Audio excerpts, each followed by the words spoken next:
We move now to our session 3, the last one for today. I invite the different speakers to follow the chair, Professor Elena Lindblom, who is the Pro-Vice Chancellor from the University of Gothenburg in Sweden.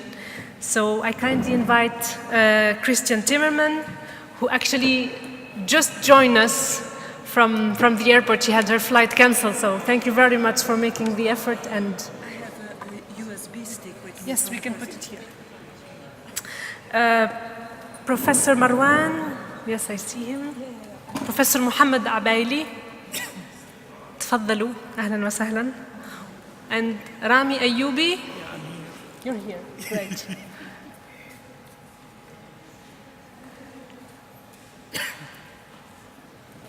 I have the yes. Thank you so much. My name is Helena Lindholm. I am from Sweden. I think I'm the only Scandinavian delegate here, actually.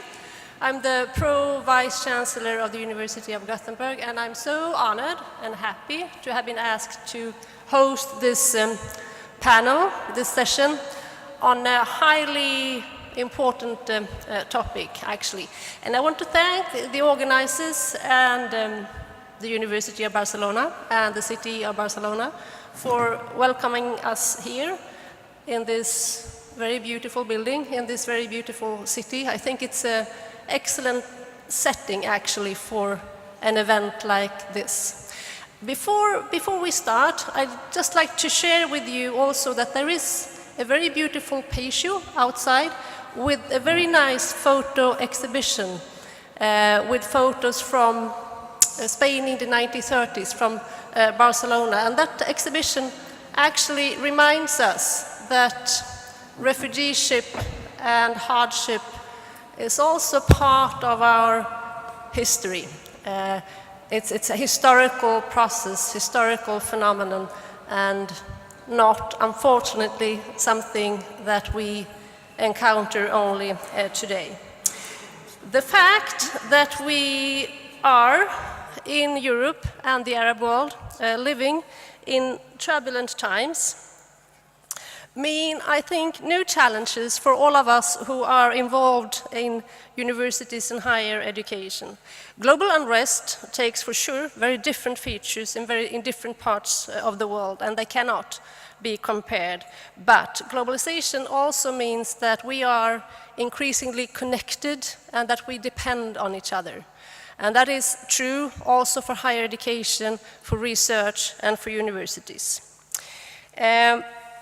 The topic of this session is how we contribute to something which is called citizenship education.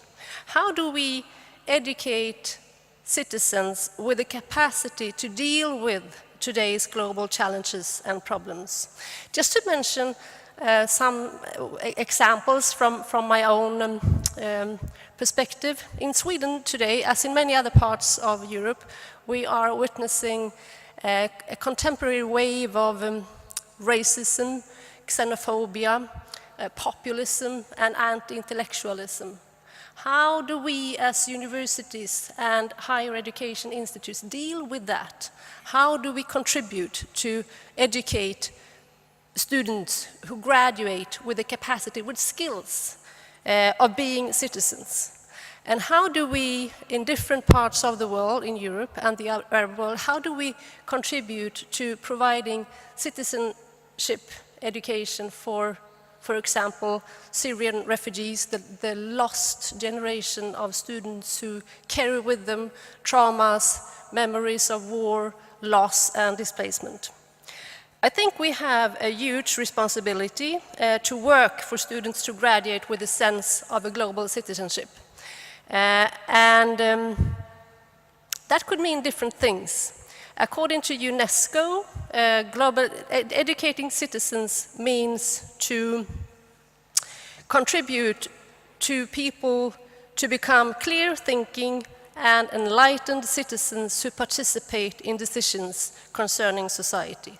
That could, of course, mean different things in different contexts and societies. And I think this session provides us with an excellent opportunity to discuss that. What kind of values should such an education, such an endeavor be based upon?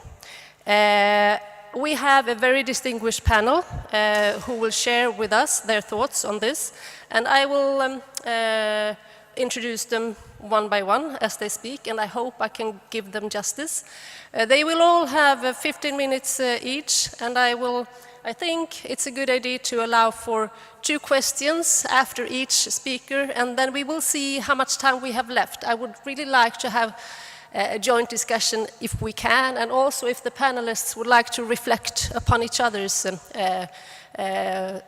talks. But I also realize it's late in the afternoon, and I don't want you to give up on your rest before the dinner, so I'll keep the speakers within their 15 minutes at least. First of all, we have Professor Christiane Timmerman from the University of Antwerp, Belgium. She is also the director of something which is called the Center of Migration and Intercultural Studies, and she has a lot of experience and knowledge working on those issues, migration, interculturalism, and what that might mean for educating citizens. So, welcome, and the floor is yours. Okay. Thank you, organizers, for inviting me. In this afternoon, I will share with you some insights we gathered in a study we conducted and we are still conducting on the trajectories of vulnerable students at the University of Antwerp. And to start with, I want to say something about the specific context of the city of Antwerp that's located in Belgium. So here you see the proportions of citizens of foreign origin by age group, and you can see that in the age group between 0 and 5 years, more than 17% of the children has a foreign background. And also you have to remark that in the age group between 18 and 24 years old, also about 50% of the young people are of foreign origin. So of course that's are important figures for us. And by that, Antwerp has really unique demographic characteristics, and this compared to the rest of Flanders and Belgium, but of course excluding Brussels, because the figures in Brussels are more or less comparable. But that means that Antwerp, and also our University of Antwerp, is in the front line of what will happen in the future with Flanders and Belgium. So let's say, in a sense, we are a test case for the rest of our country. Now, we conducted that study, and we are still doing so, on vulnerable students. It's a concept that we are using at our university. And those students are characterized by 4 characteristics. First, they are of non-Belgian origin, and it's defined in a way that they have at least 1 parent or 2 grandparents with a non-Western European nationality by birth, but they are residents in Belgium, and they also studied at least 2 years in secondary education with us. Or they have another language at home, meaning a non-Belgian mother tongue. Or they have a low-educated mother, which means that the maximum education of their mother is lower secondary education, or they receive a study allowance coming from the Flemish government or from the university. And how many of these kind of students we have at university? So remember that in the age cohort of 18 to 24, more than 50% of the young people had a foreign origin, but we see here in our figures only 10% is enrolled in our university. So that say already a lot about entering of students with a migration background at universities. And if we then look at how well they are doing concerning their studies, we see that those vulnerable students, that they are achieving much more weakly compared to the other students. If we see on the right columns is concerns the students with a migration background, and we see that their chances for success are 20% lower than the other students. The same also for the other category. If you belong to one of those 4 categories, your chances are much lower in being successful at the university. When we also studied the administrative data of our university, and when we controlled in order to know what is the study success of the students, in which faculty they are studying, if they are boys or girls, what age do they have, and very important, what kind of secondary schooling they had, because that makes a lot of difference. Even then we saw that those vulnerable groups, that their achievement is significantly lower than the other students. But we also used a survey, because that survey also could give us information concerning social integration, concerning attitudes, so much more information than only demographic characteristics. And also on the basis of the survey, we saw that there were huge differences between, on the one hand, students belonging to those vulnerable groups and the other students. And just to go more in detail, we see that controlled for all other factors, so it's on the basis of a multi-level regression analysis. It means it's controlled for all other kind of things that are not mentioned here. We saw that vulnerable students from these groups are much more confronted with school retardation in secondary schools, that they are much more pushed by their parents to enter higher education. That's the way they reported it themselves. So it's on the basis of their answers that we receive this information, that they are the first of the family to study, that their environment has much more doubts about the student's capacities, that the student himself has much more doubts about his own capacities, that there is much more disappointment among them about their studies, that there is an important lack of social integration into the university, that they have a rather negative study attitude, and that there is also negative interaction with the university staff. And very important to notice is that all these scales, that they negatively correlate with achievement. But the good thing about it, that are factors that can be mediated by policy interventions. Of course, we cannot alter people's family situation or origin or parents' occupation or so, but we can alter these things, let's say social integration, study attitude, and so on. That are things that we can work upon. But we also did, besides the survey, we also did in-depth interviews with several students in our university.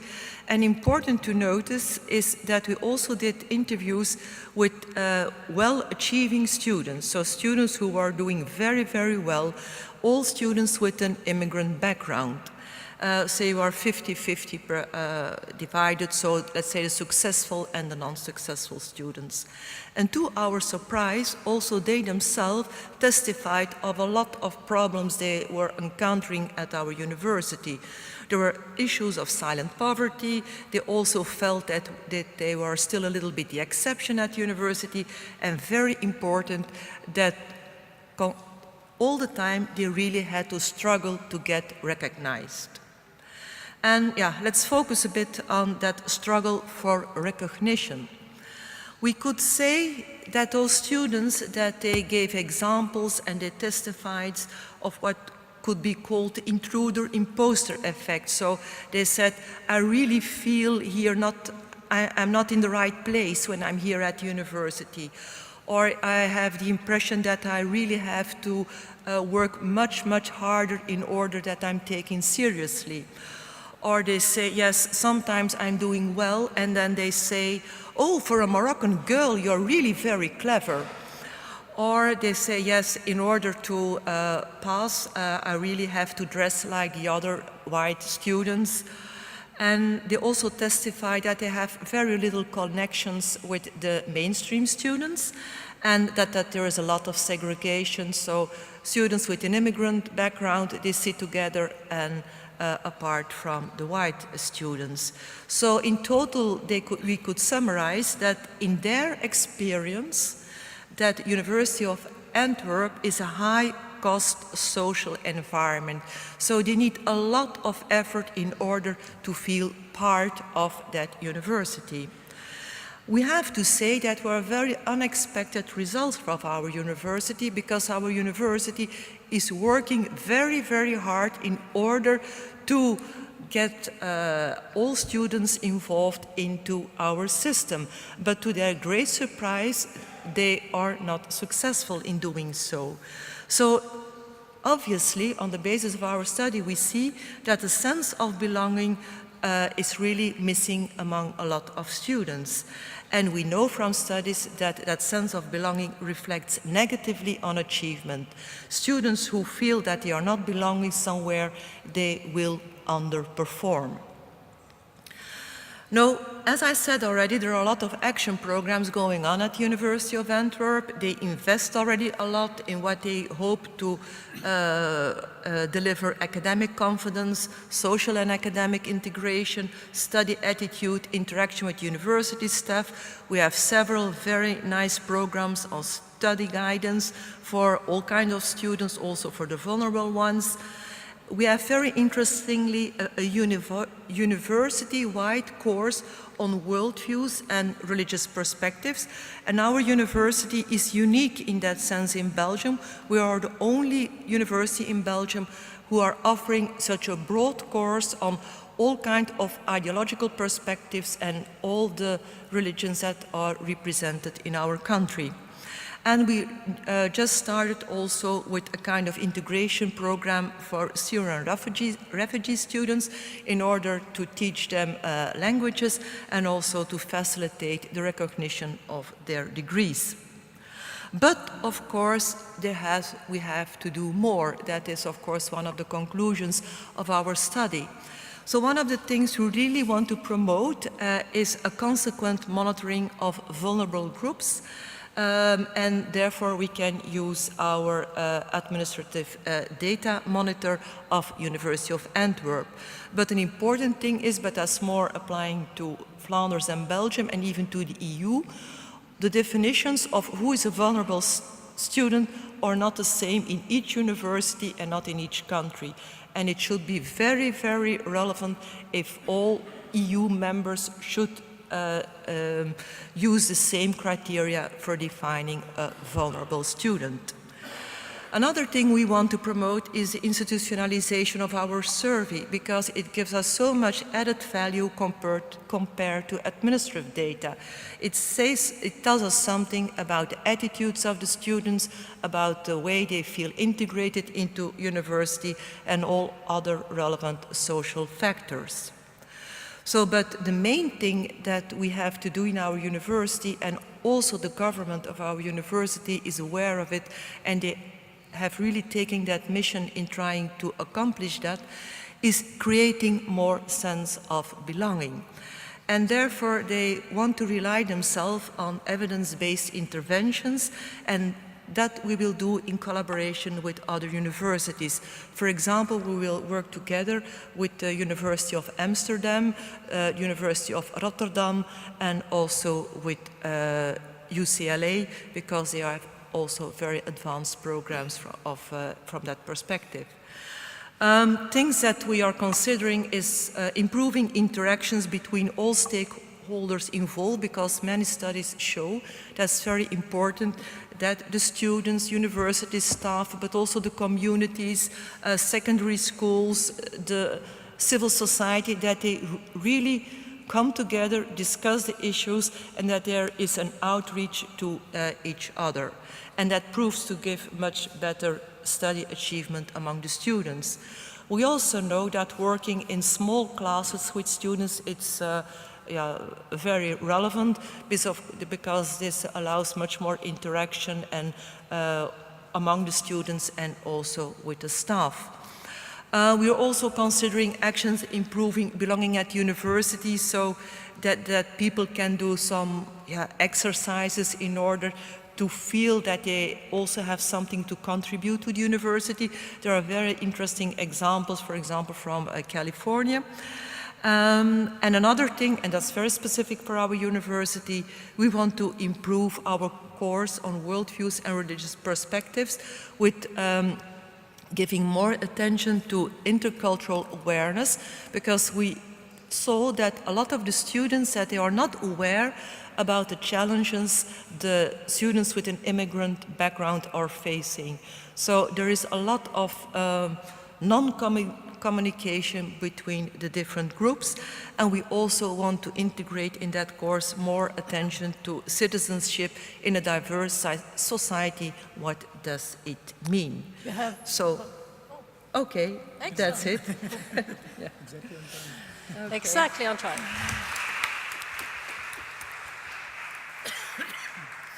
Thank you so much. I think that's an experience to learn from, I think, at least from my perspective. Are there any questions or comments to Professor Timmerman at this point?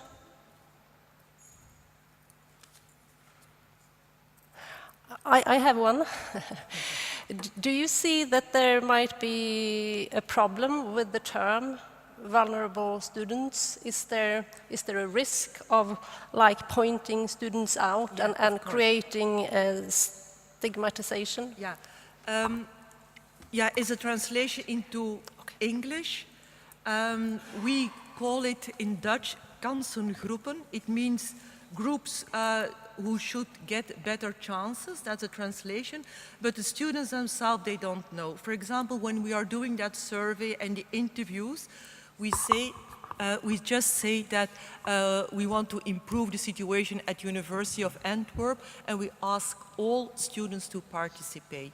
So no, we are not labeling them, because we know it has really a very negative effect if you say the students with the immigrant background, let's sit together and we build. No, everyone together, but there is indirectly specific attention to them. Yeah, thank you. There was one question, I think, there. Yes, please. Yeah, Michael Gabel from the European University Association, and on behalf of the organizers, I would like to thank you that you followed our invitation and also made it right in time to speak here this afternoon. One question, you always said, we, the University of Antwerp. So what does that mean? I mean, is all stuff behind that? Had you to campaign for that? So our research center, Center for Migration and Intercultural Studies, we received that task, let's say, from the government of the university, because they really had the idea we have to improve ourselves. And of course, it's also in the interest of the university itself, because as I showed you, the majority of young people in our city are from a foreign background.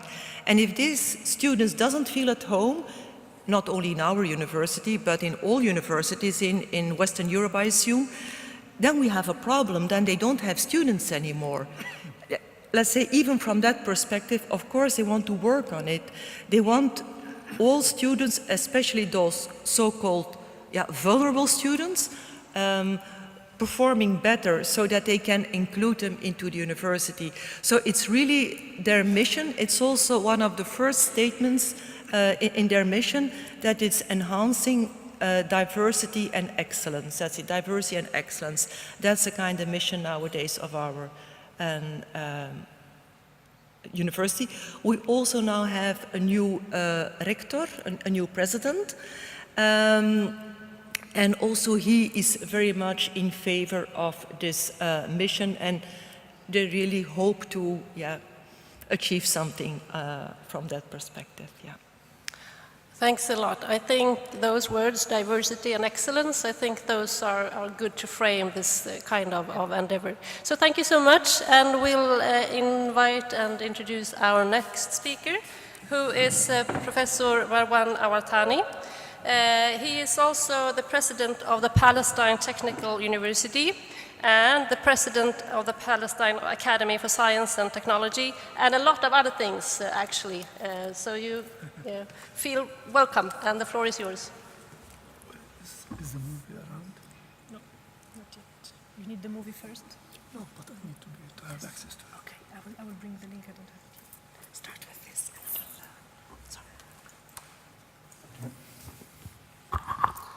Sorry. Good afternoon, dear friends and colleagues. I salute your resilience to remain around after such a long and consuming day. Thank you so much. So what I will do here, what I will do in this presentation is a twofold kind of enterprise. One is to share what we have done in my university, the Palestine Technical University, in relation to the theme of the session, which is educating citizens. And that is called component one. The second is to talk about a much larger perspective about citizenship. So now I will not be detailed, but I just need to give brief synopsis of what we do in this context. First, a month after I took office at the university, we raised a motto called University Without Walls, Jami'a Bila Aswar. And the idea is to embed the university in its natural societal habitat, and and that is clearly obtained not by saying it, but by engaging in cultivating multifaceted, multi-stakeholders, mutually beneficial partnerships, not nominal, they have to be real, with business, government, CSOs, CBOs, and others. And in this case, I need to, talk about tens of partnership agreements. And again, they are not nominal, they are real, but oftentimes difficult to operationalize. The reason is universities, as I encounter, have difficulty in extending a handshake with the surrounding habitat. The way business runs and the way NGOs run are slightly different than universities. So we need to be a little bit more creative in how we do this kind of handshake that will actually kind of work. But that's a natural thing. Now, of course, there's a critical role of research centers and consulting services units towards the community. We have launched a major large-scale capacity building program on what is called 21st century skills, which are fundamental: communication, navigation, startup business, the way you think critically, take initiative, draw a business plan, negotiate, all of that, which is important. And we did that not from scratch. We identified leading international partners who have that kind of edge, and we brought them on board. So we have now probably 1/3 of the student body has already undergone this kind of training spectrum. We have also a program on community service. In Palestine, not unique to my university, universities have way back created a situation where every student needs to have what is called voluntary community service. 80 hours to 120 hours, it depends. So now we're leveraging this to consolidate the consciousness and engagement of our students in the surrounding community. Now, it's all about, I claim, an ecosystem. You cannot just do scattered stuff. So you need to have a strategic orientation where all components of the thing talk together and create a stimulating and nurturing environment for students' initiative, proactive engagement, and entrepreneurship. You need to be clear about this, explicit, stimulate, provide incentives, support to all kinds of activities. We have actually developed 2 courses, one on entrepreneurship, which is now a university requirement, and one on innovation, which is not yet a requirement. We established under the context of university as an incubator for enlightened citizenship, because we think of a university as a community. It's a small society. So you also have conflict, you also have issues, you also have all kinds of things that you need to be aware of. And so we have, in Palestine, due to our particular situation, campuses are difficult places. So what we did, we embarked on the development collectively, jointly, between students, groups, and union and administration on something called Mithaq, which is a covenant, a social contract for how we all live in the university. It's a place you live in. You just don't go to study. It's not an easy thing, but we have done some, breakthrough in this direction. We have made innovation an overarching theme in all university business important. We have established an incubator, and we created partnerships with the business around the incubator. Now, it is a little kind of interesting, maybe it is commonplace, but I found it interesting that we opened the university up to the community. So many CBOs, NGOs, associations want to undertake activities. They just don't know how to do it. So we offer the university campus completely openly, I mean, without any limitations except, it has to be credible, logistics, and all of that, to all kinds of activities for children, youth, women, activists of all sorts to engage in activities on campus. So we actually offer our facilities, and they do it in partnership with some student clubs. So that's quite, by the way, interesting thing. We established something, Life Scholars Program, which is an outward mobility. We are sending students abroad to universities in the States in particular, just to open up. The idea is to open spaces for exchange and exposure. We're keen and resilient on leveraging expatriate brain trust. Palestinians are around the world, they're established, they're accomplished, and we need to basically connect them back home without having to return to Palestine, but we can be virtual citizens of Palestine actively. Challenges. Now, in this endeavor, we have several, but there are two main challenges. One is that on campus in my university, which is Palestine Technical University, we have a rather unique, disruptive situation, and that is as simple as that, or as odd as that. We have a military camp, a military Israeli camp on campus. It is sustained, it is there day and night for many, many, many years. And the camp is active. They actually do shooting exercises, maneuvers on campus, meters away, right here. So that's kind of challenging, to say the least, to remain sane and to remain, the university remains kind of a healthy, normal environment, and to talk about civics in such a precarious and potentially tense situation has been very, very rough for me. Now, I will actually show a little film, if you allow me. In the first semester of this year, we had 85 days of incursions, daily incursions by the army that always reached engineering, business school, administration, my office, daily. And we remained resilient to educate and learn. And we did not close a minute. We remained open, and we graduated our students. We finished the semester just about on time. It was a miracle because we had about 235 casualties wounded with live bullets, about 350 in rubber bullets and all, and about 800 gas injuries from tear gas, and 2 student abortions on campus. Girls were studying and they aborted on campus. Now, I will just show you a little bit, if you allow me to. I need to accelerate a bit. Yes. بس بتخليني أقدمه شوي. لا مش مهم الساوند. لا مش مهم. بس I need to move it a little bit to 1.3,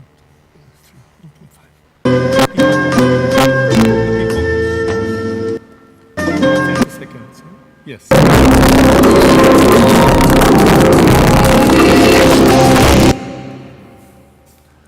I don't want to have the background music. This is on campus.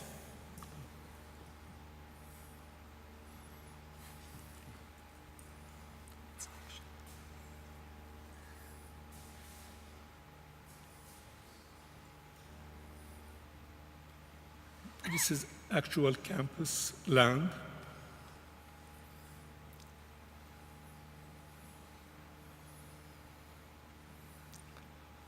This is the library building. Just another. And they actually spray the library periodically with wastewater. So they bring huge cannons and they flood the library with wastewater. And that remains for many days, so you can't actually enter the library.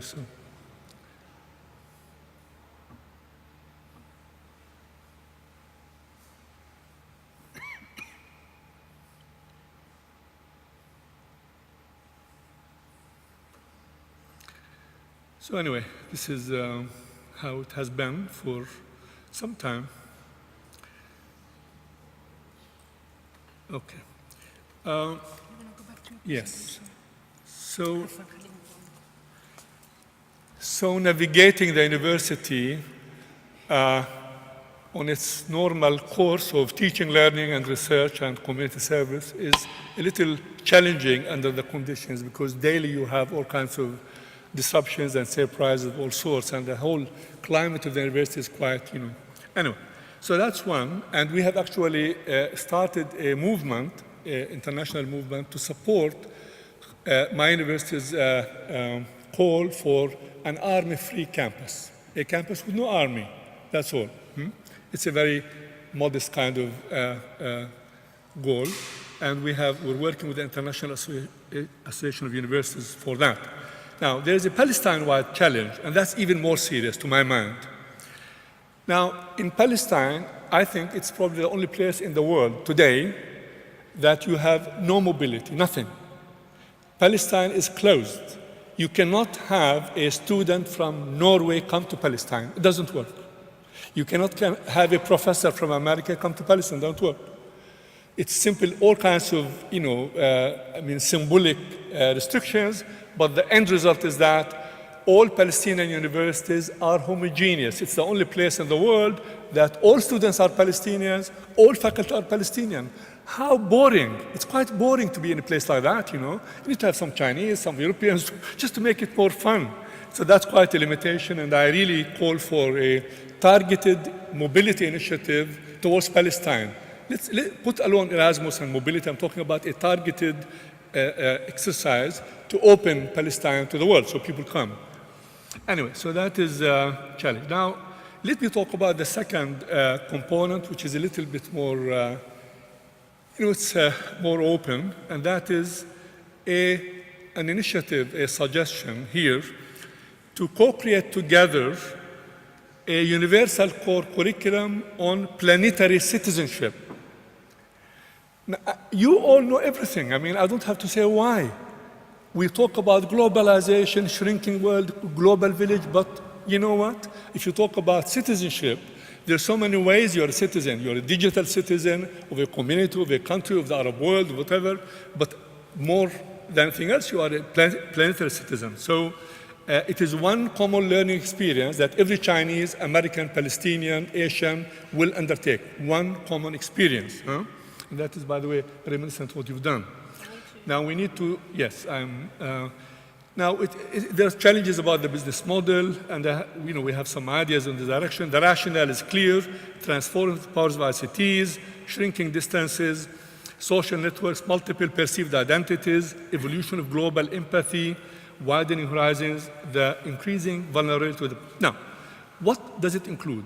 My suggestion to syllabus is, first, planet Earth in celestial context. Where are we in the cosmos? Who are our neighbors? What is our celestial habitat? How did this come about? Where is it possibly going? What are the main cosmological forces influencing our planet? What are some indicators, measures of metrics that describe our planet in its wider impact? Provide a wide-angle helicopter, rather shuttle, a space shuttle perspective of planet Earth, induce a sense of essential humility. We have to be quite humble in our awe, appreciation, wonder, and empathy, create a sense of cosmological, positional affinity, solidarity, and bondage. Now, the second thing is life on planet Earth, a living systems perspective, genesis of planet Earth, a holistic living system, unity, wholeness, interdependence, interconnectedness of various forms of life, sustainability challenges, depletion, climate change, climate warming, individual and shared responsibility, the butterfly effect, that anything anyone does can actually multiply to influence the whole world. So little things can become quite big. Faith, the nature of faith, spirituality, and that one can be quite subtle about this. Learning to live together. UNESCO way back said the 4 pillars of learning: learning to be, learning to know, learning to live together, and learning to do. So learning to live together, you actually can learn living together. That is rooting fundamental realization that we're together in this small planet. Common needs, aspirations, concerns, challenges, and risks. Cultivating empathy, fundamental value, empathy.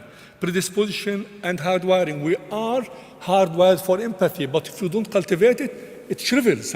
We are hardwired for empathy as humans, but we need to actually do something about it in our, so we need to work on that proactively, discerning underlying unity and oneness and celebrating as gift. Now here's about diversity.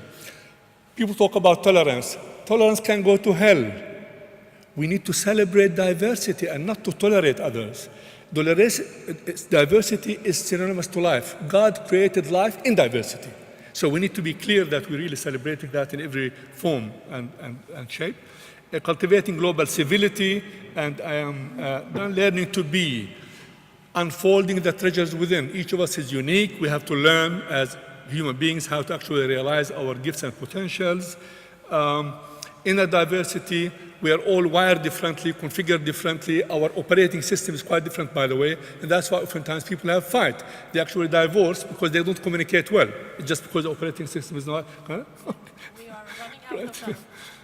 But I'm talking about global. Okay, learning to be, making sound choices in neuroscience. This should go on to a different level. Various forms of human expression, current status and supports on global humanity, I and the globe, my planet, my home. We need to actually create a space for individuals around the world taking initiatives as citizens of planet Earth. And every student may, together with others, come up with an initiative to contribute to a better world or better planet Earth in different ways. And we can, so what am I saying? This is a complicated initiative. It may be worthwhile or otherwise. I just call upon interested parties to work with us on creating this planetary citizenship curriculum.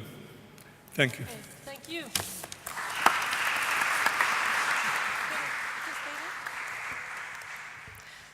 Thank you so much. I think it's important just to emphasize the importance of the words you use.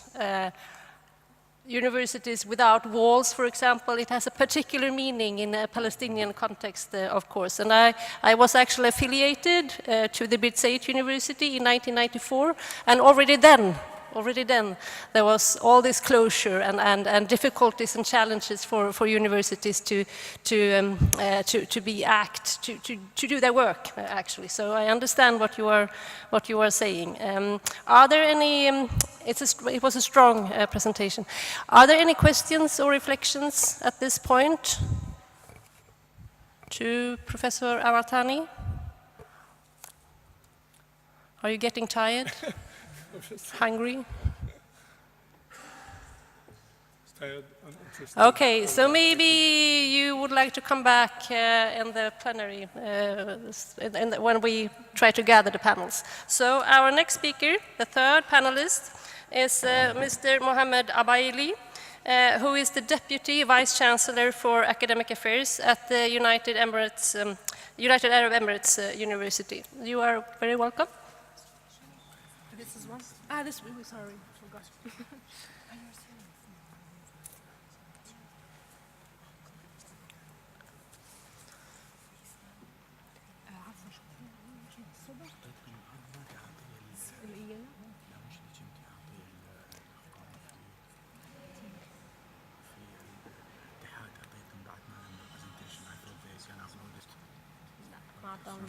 لا ما أعطوني أي شيء يعني أنا كلهم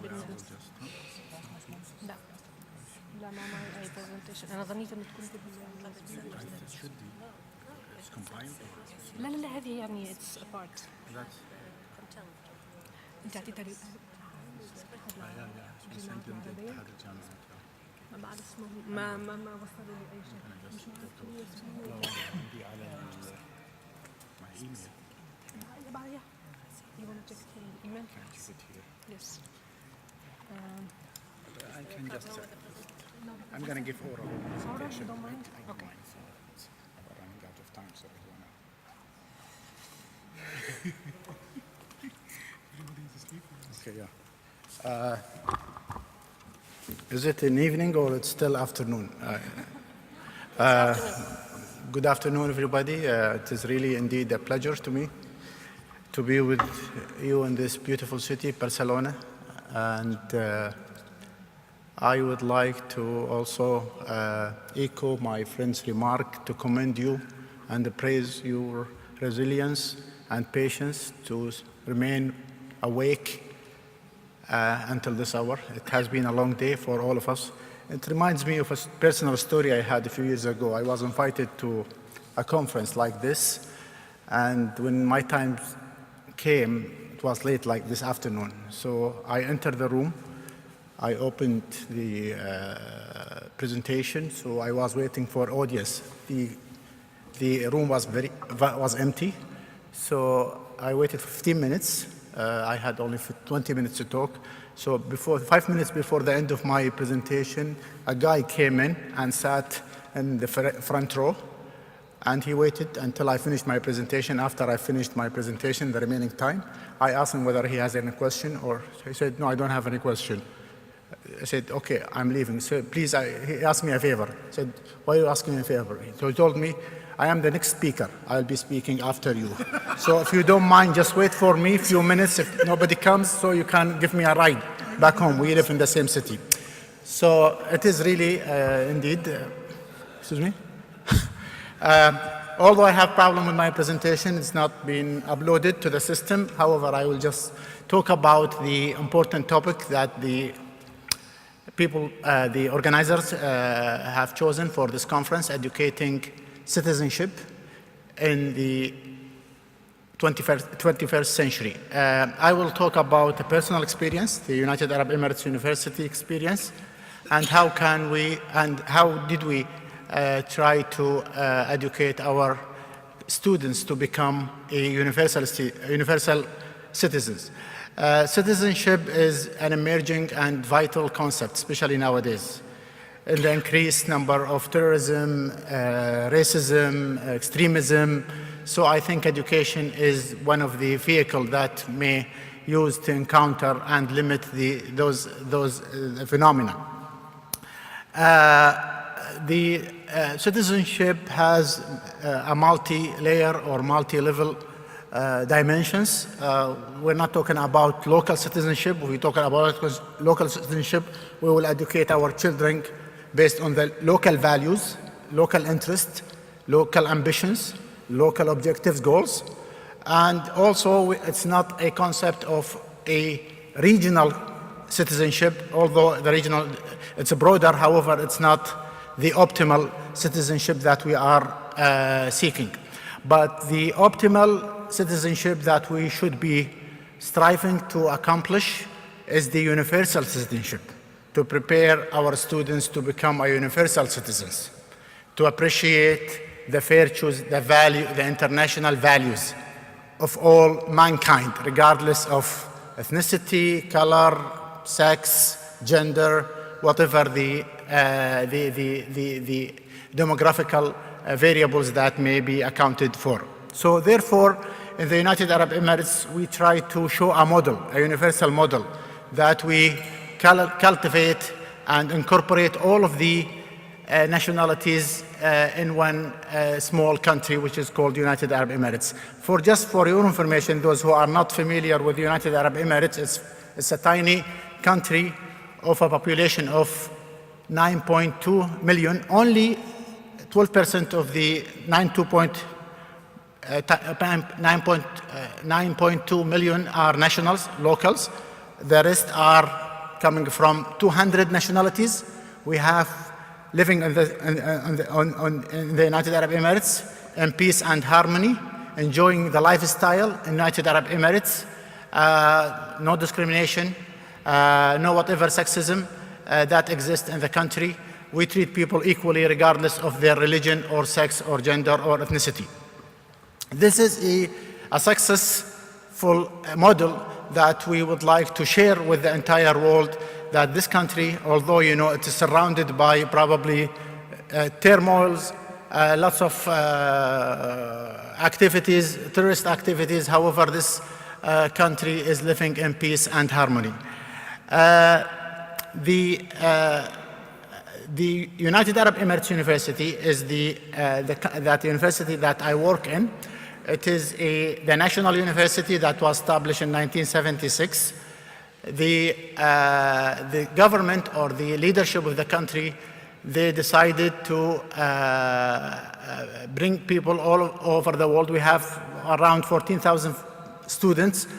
We have more than 2,000 foreign students are studying free without paying any tuition. We have scholarship giving various students from different parts of the world. We have Arabs, we have Europeans, Americans, Asians, enjoying the academic studies in the United Arab Emirates University. In 2015, the leadership of the country decided to move or to diversify the economy, moving from oil-based economy to knowledge-based economy. That was in 2055 when the president of the country declared 2015 a year of innovation. So based on that, the government developed an innovation strategic plan that focuses on 7 major sectors that all of the people or all the entities in the United Arab Emirates should work accordingly. So those 7 sectors are education, the first private sector, very important sector, education, whether it's public education or higher education, energy, water, transportation, aerospace, health, and I don't remember the rest of the other 2. But there are 7 sectors. The most important sector is education. So the government is investing in our people to become a universal citizens, to serve the humankind regardless of their nationality. So based on that, we developed our curriculum. We have at the university, we have more than 100 academic programs, 60 at the undergraduate level and 40 graduate programs, including master and PhD. We have at the United Arab Emirates University, we have around 9 colleges plus university college. This is a comprehensive university. It's a research intensive university. We have allocated budget for research. More than 10% of the budget is allocated for research, and we are, according to the latest ranking, we are ranked within the first 50th young universities below age of 50. So we have an international recognition. When we educate our students, we try to equip them with skills, knowledge, and values. So those are the 3 most important dimensions of our higher education.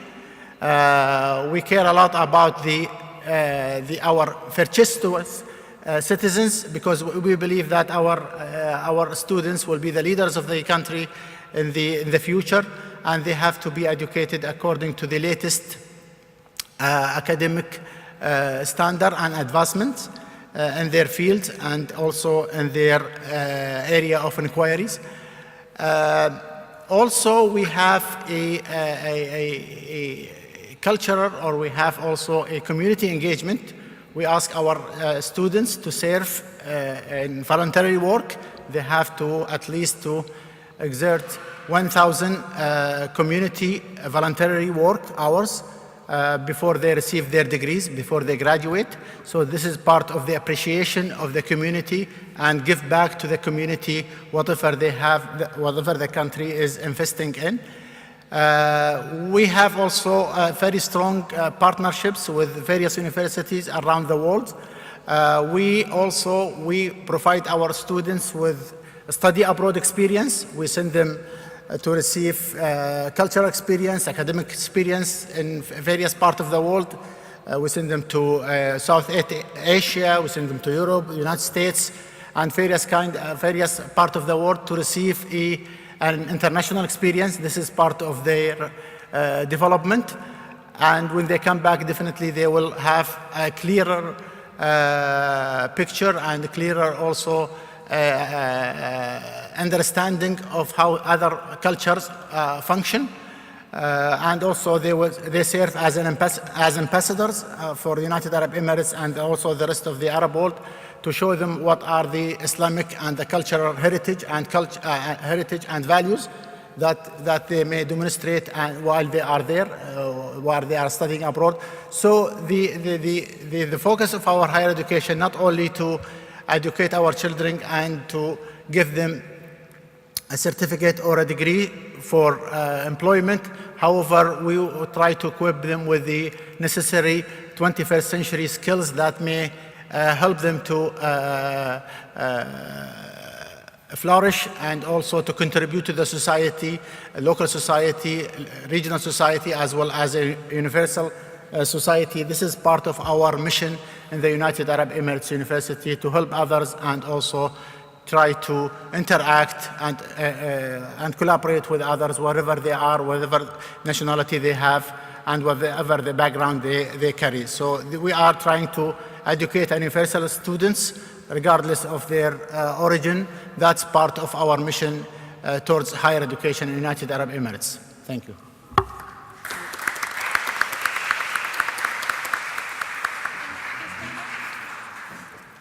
Thank you so much. I think particularly that you emphasize the concept of universal citizenship or global citizenship or whatever one would like to call it is very important to, planetary is what you use, maybe we can discuss that, but to really emphasize the connections and the importance of students wherever they are to be able to contribute to a more global understanding. Are there questions or reflections at this point? Yes, please.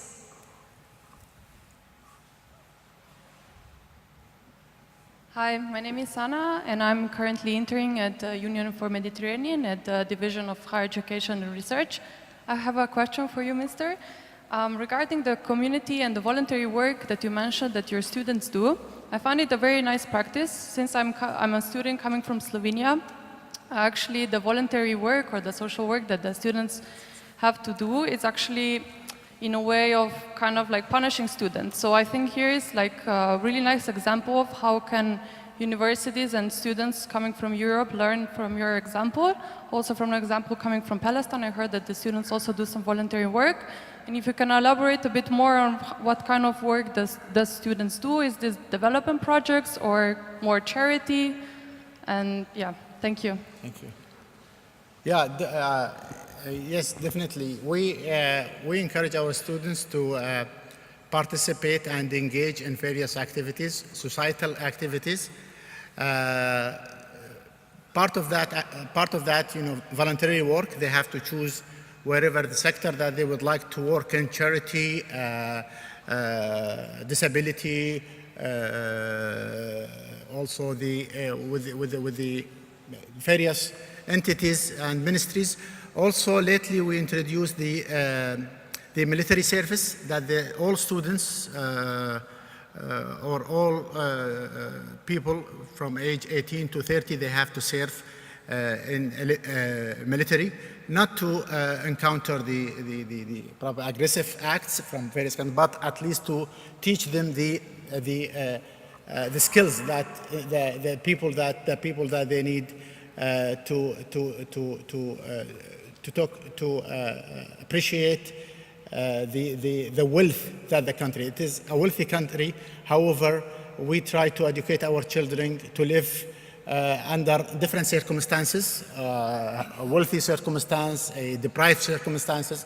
So therefore, they are ready now to whatever circumstances will be. It reminds me, Sheikh Mohammed, the Deputy Crown Prince of Abu Dhabi, the last World Summit, 2015, he mentioned that in 50 years, next 50 years, we are now oil-based country. In the next 50 years, we will be celebrating the export of the last barrel of oil, because we expect that the oil will not last for long.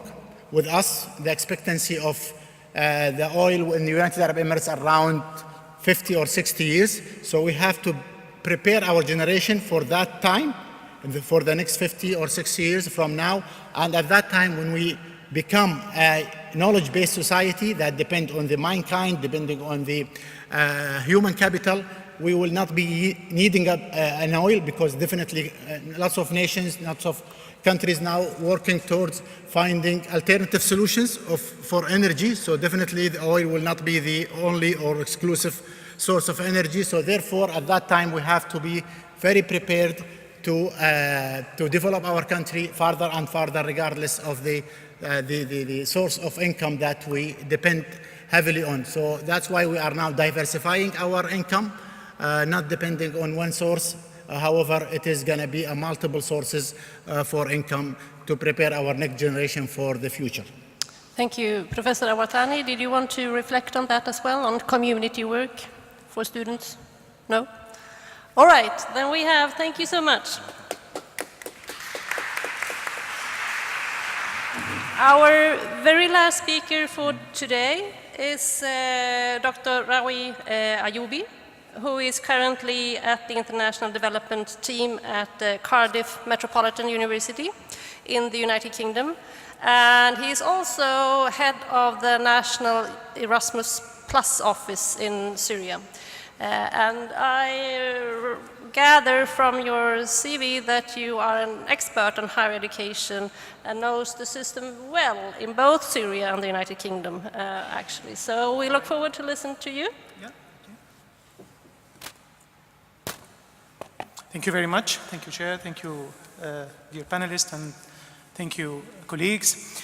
What I'm going to present actually is the philosophy behind citizenship itself. So this can be a kind of appetite for everybody before going to the dinner. So thinking of some questions, which are important questions indeed, and still, you know, these questions don't have answers. And I think they are very open questions. They are very important questions. And as academics, I think we shouldn't maybe seek in the accurate answers for these questions rather than discussing what our views about it. So my presentation is about the citizenship of university itself, or if we contradict this terminology, we can find what we call the university of citizenships. If you allow me first like to review what has been said before about the education for citizenship worldwide. Different international organizations refer to this. Let's say like this started in the mid-90s, like the Organization for Education and Cooperation Development in 1996, the World Declaration on Higher Education in 1998, and the UNESCO in 2009, and the International Association of Universities. If you allow me to read what Mr. Ban Ki-moon mentioned in highlighting about the global citizenship in 2012, he said, "We must foster global citizenship. Education is about more than literacy and numeracy. It's also about citizenry. Education must fully assume its essential role in helping people to forge more just, peaceful, and tolerant societies." Oh yeah.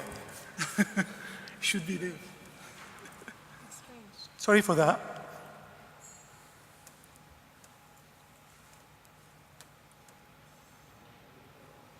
You told me it's gonna be. I think.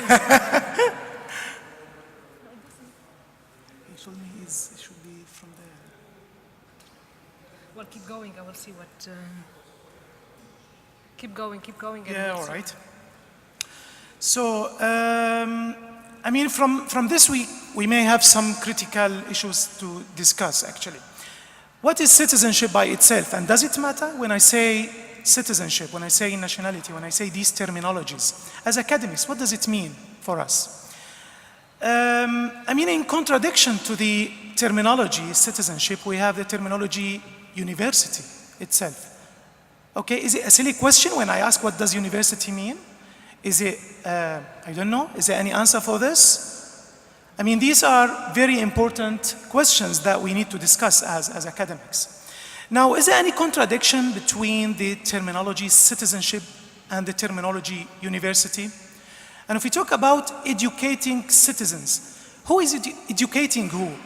Are universities educating citizens, or do citizens, educate university? Again, this is very critical question. This actually leads me to another question, actually, is what do we mean by the citizenship of university? Okay, and in contrast to this, the university of citizenships. Is there any contradiction between the two terminologies, the citizenship of the university and the university of citizenships? More comprehensive critical issues. So what is citizenship, as I already mentioned? Why does an entity like university need a citizenship? What an entity like university is looking for from having a citizenship, and how can this entity get a citizenship? And such questions like, what are the obstacles of getting a citizenship, and what are the outcomes of having a citizenship? The other side, which is what does university mean, or does university matter by itself as a question? So what is university?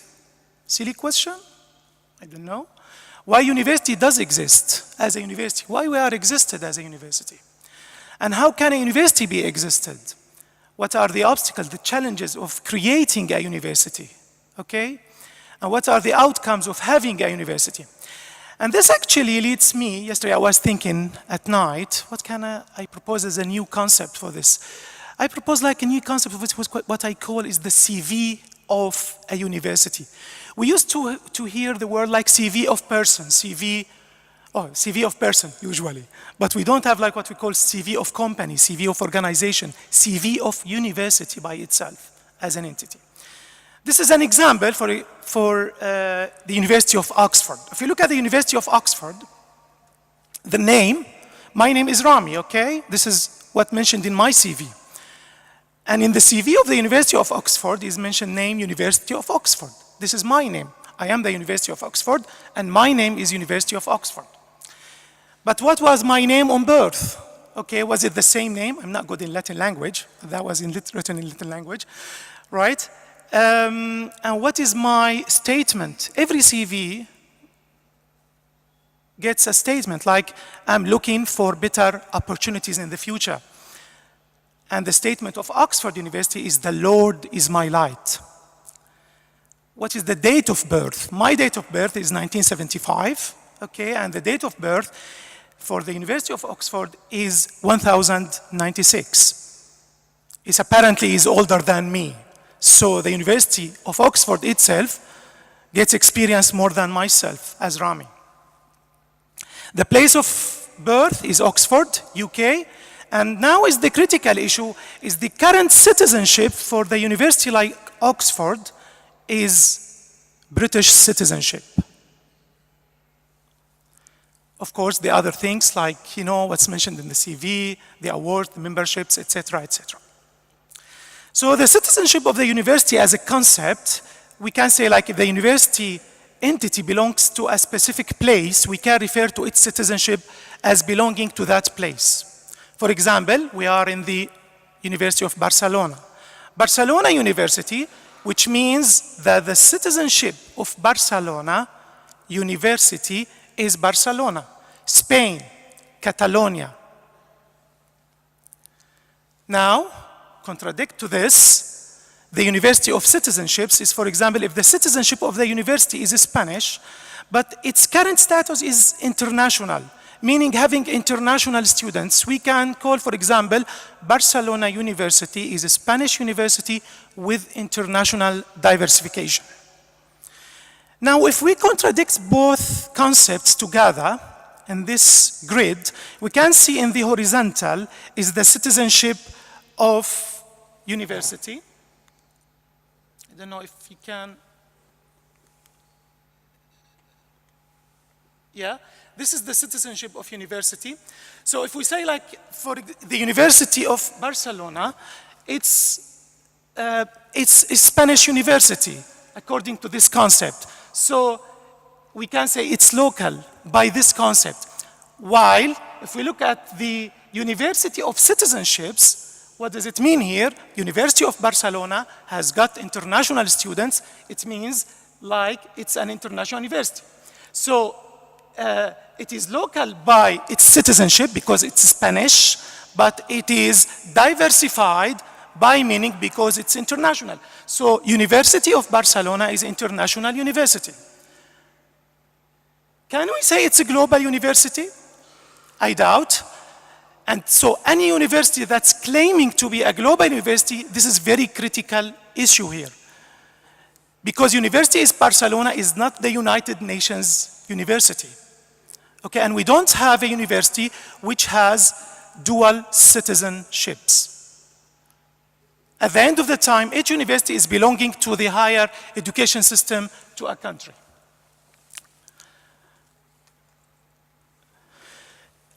Finally, if you allow me to present my case, I mean my current employer, Cardiff Metropolitan University, where I work now, is the critical questions is educating global citizens and educating for global citizenship. If you look at the UK, for example, different reports starting in the mid-60s that promote the concept of citizenship, like the Robbins Report, 1963, the Deering Report, 1997, and the Crick Report, 1998. This is what's taken from the strategy of the university at the Learning and Teaching Assessment Strategy is to promote employability, internationalization, and global citizenship sustainability through curriculum design and renewal. And if you look at the internationalization strategy, is to deliver curricula that provide students with the tools needed to thrive in the global marketplace, providing guidance and frameworks to facilitate the internationalization of curricula. So if I apply this concept to where I work now, so the case of Cardiff Metropolitan University is an international university that is educating citizenship by teaching, by theory, which means the curricula itself, and by teaching by doing, which is by international outreach.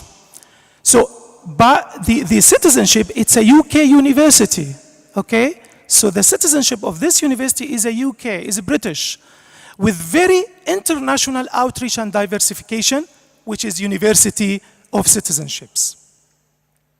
This proof of that university, Cardiff Metropolitan University, is a university of citizenships, different stories like this, I mean, different projects.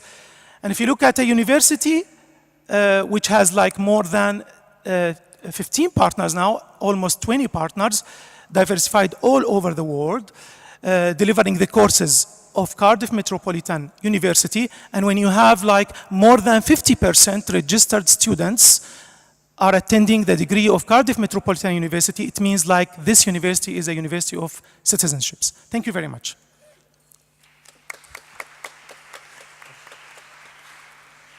Thank you for problematizing the concept of citizenship with us. I think that was a really nice philosophical journey. First, I'd like to ask if there are any questions for our last speaker. Otherwise, we will see if there are some more general reflections, either among the panelists themselves or from the floor to the panelists. Is there anything that you would would like to reflect upon, comment upon in your fellow panelists' speeches?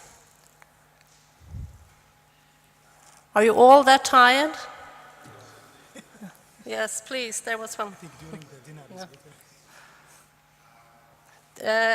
You have a microphone coming.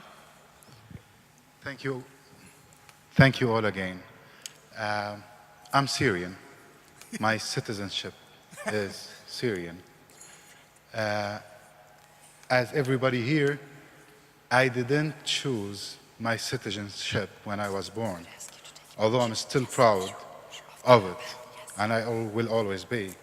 So, but sadly, my citizenship that I'm proud of is a problem for me right now, wherever I go.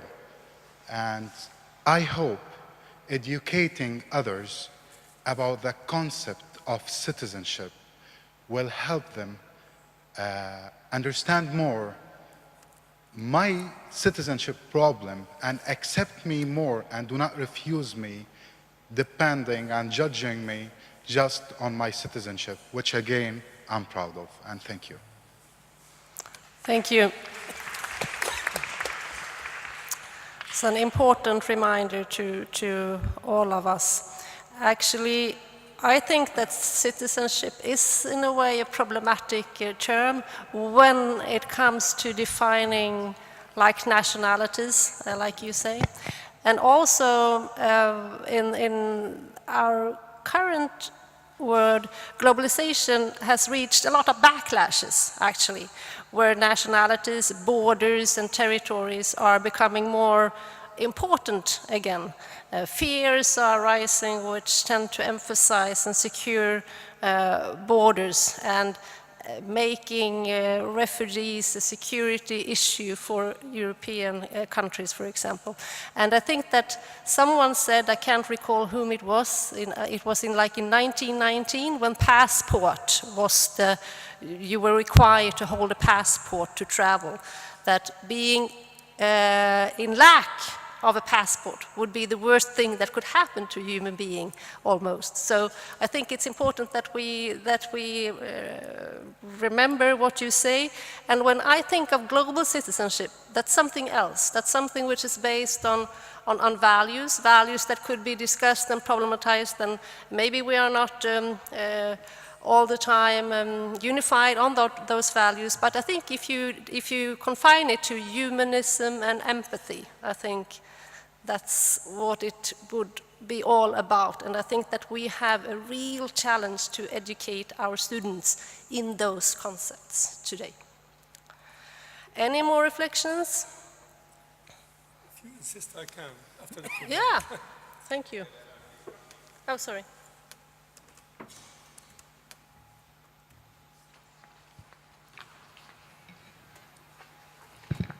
My name is Maher Salim from the Middle East University in Jordan. I would like to thank all speakers of this session of the very important information, even though it is late and we are tired, as all of us claim. But we were really benefited from all the speakers, especially Professor Marwan Awartani, and he showed us the situation in Palestine and the University of Tulkarem, which I visited myself personally, and it is one of the most beautiful universities in Palestine and in the Middle East. And also I visited Al Ain University, which Dr. Muhammad was talking about, and it is a piece of art. The problem is the whole situation. And I believe that nothing will solve the problem as long as the people talk about citizenship, religion, and boundaries. And in our university, we launched an initiative, we call it the Loving Country. And the Loving Country stands on 3 parameters. The first parameter is forgiveness. The other is being in the middle. The third is accepting the other. If we have this for our people, I think we can be in the safe side. Our situation in the Middle East is bad, and I think it is our doing as Arabs and as Muslims. We have to admit that our situation is from ourselves. We have very bad dialogue. We don't teach properly. Our mission is not done in the right way. I think people now are aware of this, and I think there is a movement going towards what I'm saying, that, for instance, our university is taking the lead. There in Palestine, we had two initiatives which I believe in them, the planetary citizenship. I think it should be a course for everyone in the universities around the globe. I think now the Arabs more awake than before, and I hope the best will come. Thank you very much for this session. We came to listen and we understood, but we are tired. Thank you very much. Thank you. Professor Awatani? He basically told me to shut up, so. I don't think so.